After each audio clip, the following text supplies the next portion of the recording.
L'interès del museu en realitzar aquesta exposició de producció pròpia és continuar treballant en el coneixement de tot un seguit de nissagues i de terrissers bisbalencs per augmentar el coneixement que tenim de quina ha estat la història de la ceràmica de la Bisbal. En aquest cas ha sigut la nissaga Ullera Sala, una família oriunda de Breda i especialitzada en la fabricació d'olles i cassoles, i que al llarg de 6 generacions van estar treballant a la Bisbal produint aquest tipus de peces.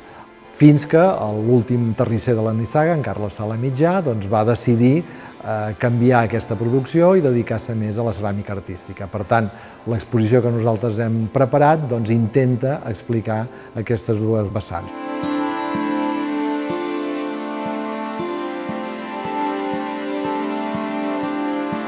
Jo vaig veure que la ceràmica aquesta, diríem, que jo feia, dels olles, cassoles, tot això, no anava gaire a l'hora, en el sentit que es convertiria amb el temps en una ceràmica de subsistència.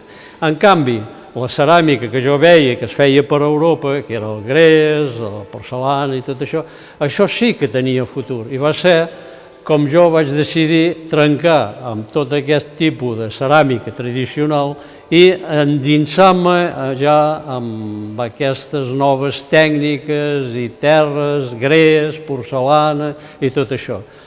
Com jo tenia el gran avantatge que ja tenia, diríem, l'ofici, doncs me va ser molt fàcil després només captar, diríem, les tècniques, colors, esmalts, forns, d'aquest altre tipus de ceràmica que aquí no es feia.